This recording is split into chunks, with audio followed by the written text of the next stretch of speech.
Estamos ahora con Fernando Chappell, directamente desde Ohio, Estados Unidos, como todos los días martes, su comentario respecto al arbitraje internacional. ¿Cómo estás, Fernando? Buenos días.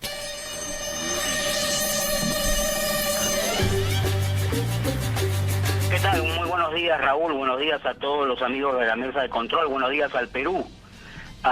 En las últimas semanas hemos podido comprobar cómo un árbitro de fútbol que venía dirigiendo con éxito tiempo atrás disminuye peligrosamente o de forma alarmante su buen trabajo.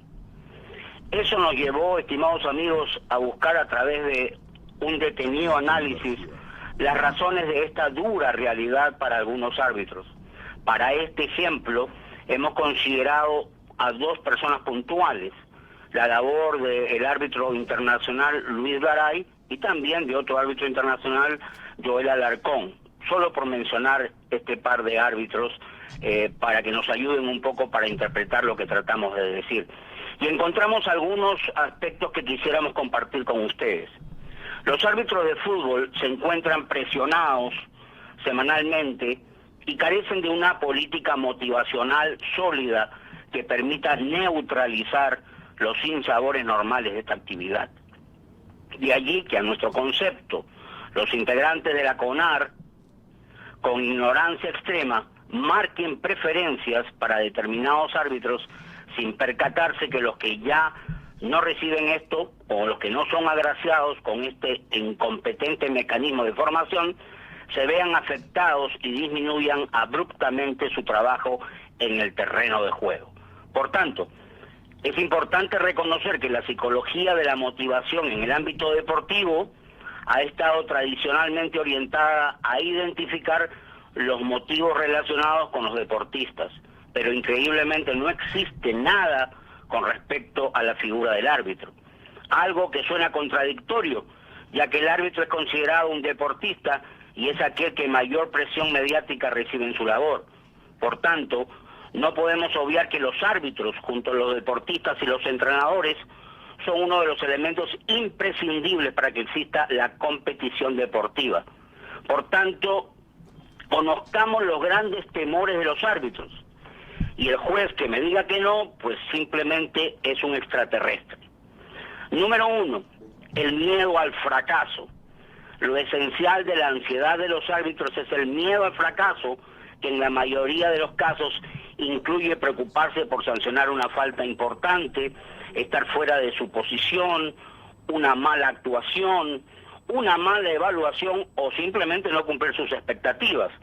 De allí que la angustia sea la de obtener una mala evaluación o recibir críticas de los o de los que están vinculados en el deporte, ya que éstas pueden tener un impacto negativo en su reputación. El miedo al fracaso lleva a los árbitros a ser provisionales en sus faltas e indecisos en sus reacciones en situaciones críticas. Un árbitro temeroso de cometer un error se conforma con permanecer en último término y no tomar el control del juego cuando sea necesario. Si el objetivo del árbitro es evitar el fracaso, no tomará decisiones importantes que puedan afectar el resultado del juego, lo que a la postre producirá una mayor ansiedad. Este es el primero, el miedo al fracaso. Y el segundo, el miedo a la incapacidad. Este miedo está caracterizado específicamente por pensar que algo mal existe en su persona, una actitud que refleja la insatisfacción personal y obviamente el autodesprecio. Cuidado allí. Este miedo puede estar basado en una incompetencia real o imaginaria, o en una carencia de motivación, de preparación física, o una carencia de preparación psicológica tan importante en estos tiempos. Por tanto, amigos, el gran objetivo hoy en día es descubrir las motivaciones de los árbitros de fútbol, obteniendo los perfiles generales sobre los distintos aspectos motivacionales y analizando los distintos factores que llevan a un árbitro a iniciarse y mantenerse en esta dura actividad.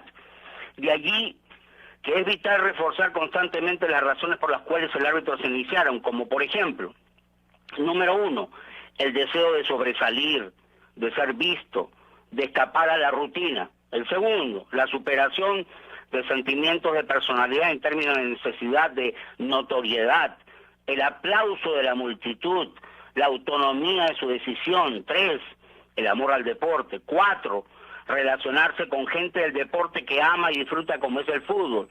Mantener la forma física. La 6, por los ingresos extra, que en muchos casos son los únicos que produce esta actividad. O por último, el haber sido animado por un amigo o familiar que ya era árbitro. Entonces, frente a esto, Raúl, nos lleva a un breve análisis. Entonces, ¿cuáles son los aspectos más agradables para los árbitros peruanos que en esta actividad, dado el análisis que yo te mencionaba? Aquí están los aspectos más agradables. 1, la adrenalina que produce estar en primera división, algo que yo también lo tuve, que lo sentí durante mucho tiempo. Número 2, el estatus dentro de la comunidad deportiva, eso es obvio, a mucha gente le gusta ese estatus que da el fútbol. 3, los viajes. 4, la fama que se otorga por esta actividad. Y número 5, los ingresos mensuales. Pero para poder redondear este tema de la motivación, que hay muchos árbitros que se vienen en picada sin que se haga absolutamente nada, ¿no? Está lo más importante, que para mi concepto significa, es determinar, no encontrar los aspectos más desagradables para los árbitros en actividad, para poder trabajar en ellos. Y significa, el número 1, competir sin poder aprender a valorar al compañero que comparte el día a día en esta actividad como árbitro. Esto es peligrosísimo. ¿Por qué? Porque a los árbitros peruanos se les ha enseñado, no sé en qué momento partió esta mala iniciativa, a competir sin mirar, que al costado hay un compañero que es igual humano como el que compite y que deben de valorar entre todos los compañeros y trabajar en equipo. El segundo aspecto, que son los aspectos más desagradables, son la presión mediática, que muchas veces le lleva a vivir en ansiedad, en angustia, estresado y cansado mentalmente. Nada de esto se puede neutralizar si es que no se trata directamente con los involucrados. El tercer punto que los árbitros peruanos han opinado son aspectos más desagradables, como decíamos. El tercero es no ser valorado por el órgano rector. Dios mío.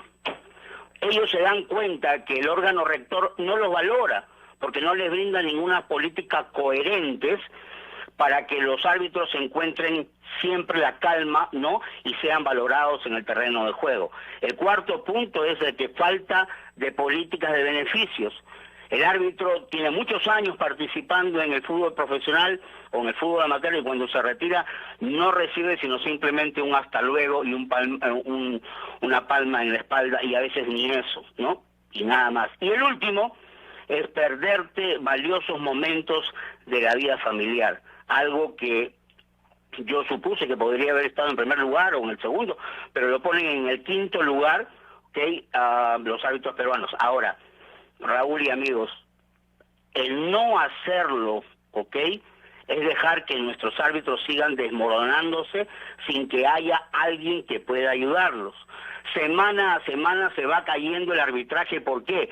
Porque no son lo suficientemente profesionales para poder determinar y decir, vayamos a trabajar con la persona, no con el grupo, no con las reglas de juego. Podemos tener árbitros que saben las reglas de juego completamente, pero el humano, la persona que está dentro, no se siente apoyado, y eso le está pasando a muchos árbitros, y eso obviamente te pasaría a ti, Raúl, me pasaría a mí también, el sentirme frustrado porque no me apoyan, lo minimizan, lo ridiculizan, lo marginan. Claro, porque los que están allí piensan que son los todopoderosos. Ojalá que en alguna forma esto sirva para que pongan las barbas en remojo y se corrijan todas estas cosas, que al final el que tiene que ser ganador es el arbitraje peruano y nadie en particular. Gracias, Raúl, gracias a todos. Muy buenos días para ustedes. Buenos días, Fernando Chappell, siempre con sus acostumbrados comentarios muy acertados referentes al arbitraje.